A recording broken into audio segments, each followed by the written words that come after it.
Eu sou o Greg. Eu sou Cris. Greg Wooligan não era o que eu queria pra amigo. Eu acho Mas ser o muito saco de legal. pancada da turma uniu a gente. Pisante maneiro. Valeu.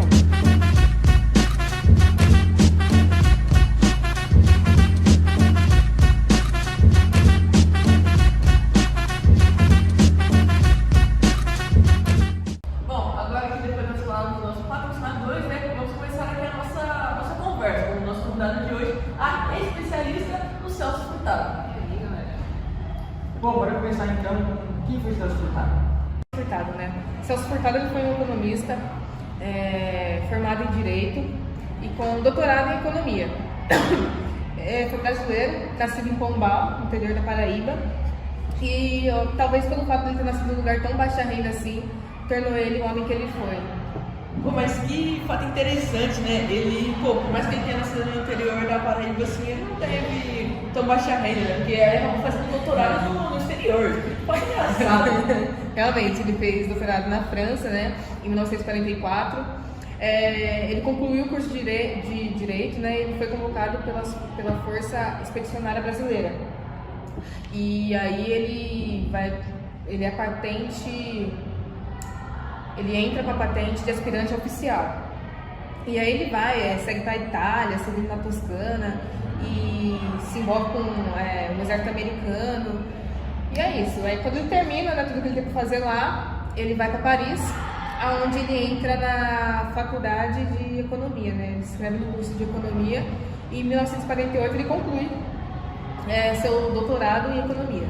Entendi. Então, depois de tudo isso que ele fez, ele volta para o Brasil?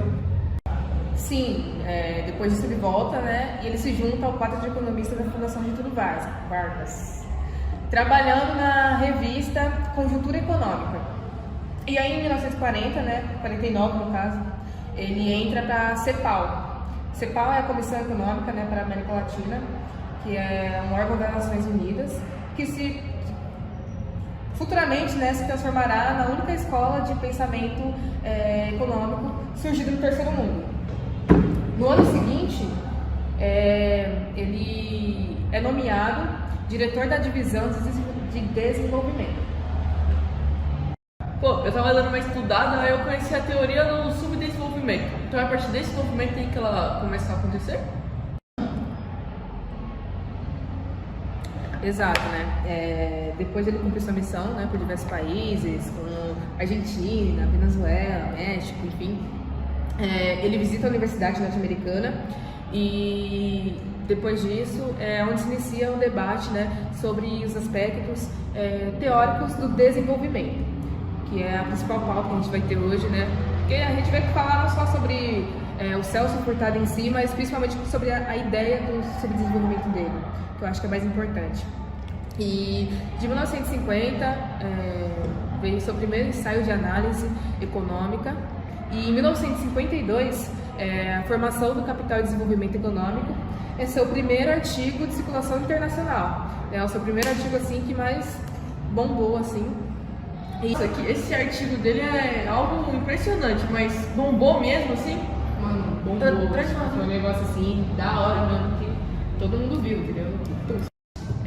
Inclusive, né, em 1953 ele preside no Rio e no grupo misto da CEPAL-BNDE, que elabora, né, um estudo sobre a economia brasileira, com ênfase especial nas técnicas de planejamento. Em 1954, o próprio Furtado, com um grupo de amigos, ele cria o Clube dos Economistas, que lança a Revista Econômica Brasileira. E em 1956, ele mora na cidade do México. O cara pobrezão, né? Conseguiu ganhar o mundo rapidão, né? Engraçado. E começou da CEPAL, né? Até então ele era membro da CEPAL ainda. Ele passou no letivo de 1957 e 1958 no King's College da Universidade de Cambridge, se não me engano, na Inglaterra, a convite do professor Nicholas Caldor, enfim, um cara muito da hora também, que aí ele escreve A Formação Econômica do Brasil, que será o seu livro, assim, que atinge um monte de gente também, um livro que, se você vai cursar economia, você vai ler esse livro. Esse livro, assim, que foi Eu já li algumas obras dele, né? Ele é muito interessante de se ouvir, né? Pô, e ele veio de uma renda tão baixa e venceu na vida assim tão rápido. Sim, E então. uma curiosidade que eu tenho é quantas obras assim ao todo ele já fez? Ah, são 51 obras, incluindo livros, artigos, e são muitos livros famosos, assim, muitos livros bons. Muito massa, assim, se pegar um dia pra ler, tipo, é uma coisa que vale a pena, não é uma coisa maçante, né? Sim, é bem interessante. E depois disso ele volta pro Brasil, né? E aí sim ele se desliga definitivamente da CEPAL e ele assume a diretoria da BNDE. BNDE, no caso, é o Banco Nacional de Desenvolvimento Econômico e Social. Ele é nomeado pelo presidente Kubitschek, lembra dele? Inventor no grupo de trabalho para o desenvolvimento do Nordeste. Ele elabora para o governo federal o estudo de uma política de desenvolvimento para o Nordeste. Por isso que eu digo que eu acho que pelo fato de ele ter saído de lá fez com que ele quisesse criar esse movimento, né? E com isso tem a origem da criação, né? Ele criou em 1959. Acabou na fonte. Tá atrapalhando o raciocínio dela aí, meu. Desculpa, senhora. Em 1959, né, voltando, vem a criação da SUDENE, né, que é a Superintendência de Desenvolvimento do Nordeste. E a história da SUDENE, né, começa quando o Celso tem esse olhar, né, na política de desenvolvimento econômico para o Nordeste. E esse, inclusive, é do título de uma das obras dele. Pô, esse livro aí é muito interessante, eu cheguei até a dar uma olhada nele, é bem interessante para você que quer estudar economia. E Márcio Furtado dizia, né, que o subdesenvolvimento não é uma etapa do desenvolvimento, né? Ou seja, era uma condição estrutural, é uma condição histórica. Então não vem com esse pensamento de o país subdesenvolvido está procurando desenvolver. Não é. É aquele momento dele e provavelmente ele não vai sair daquilo, vai ser aquilo ali. E é isso muito que ele defendia, né? É um grande ponto dele mesmo, é algo muito interessante. Esse fato do desenvolvimento, né, que ele sempre falava, é algo muito interessante mesmo. Sim, realmente.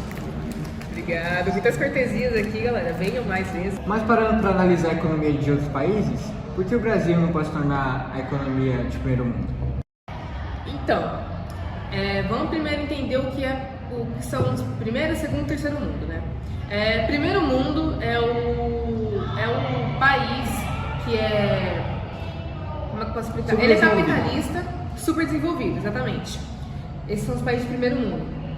Economia estabilizada, né? Que eles são desenvolvidos. De segundo mundo já é o país socialista, que é industrializado também.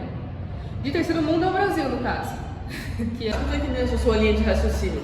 E que do país do primeiro, segundo e terceiro mundo. Então, basicamente, para o Brasil se tornar um país assim, de primeiro mundo, ele tinha que se tornar mais capitalista. Não. O que significa que se o Brasil se tornasse um país mais desenvolvido, ele iria ficar como país de primeiro mundo. Porque primeiro mundo é capitalismo, segundo é socialismo, terceiro é capitalismo. Se você sair do terceiro e seu sistema é capitalista, você só pode ir pro primeiro. Porque você não vai se enfiar no mundo socialista, onde você não conhece, você não tem conhecimento sobre nada, então não faz sentido.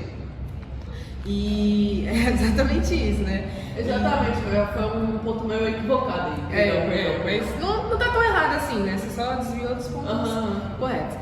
Não tá tão errado, mas tá correto. Enfim, e nesse momento, né, de subdesenvolvimento, que ele tá nessa teoria do subdesenvolvimento, né, vem o mito do desenvolvimento, né, que é um dos mitos de Celso Furtado.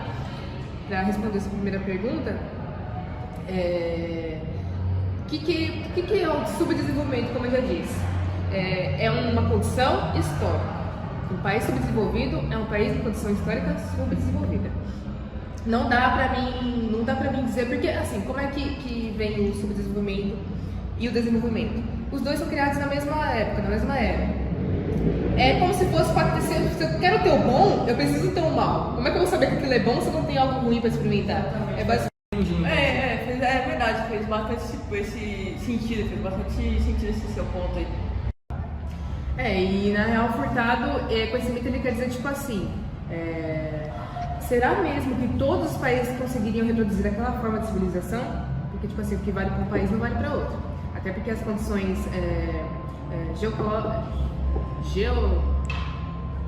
Geológicas. Exatamente, produtor. Geológicas, valeu. Geológicas não iria dar, entendeu? Tipo, não rola tudo pro mundo todo. Então, tipo, para ter o país desenvolvido, é necessário ter um subdesenvolvido, porque se não tiver um, não tem o outro. Everybody hates Greg.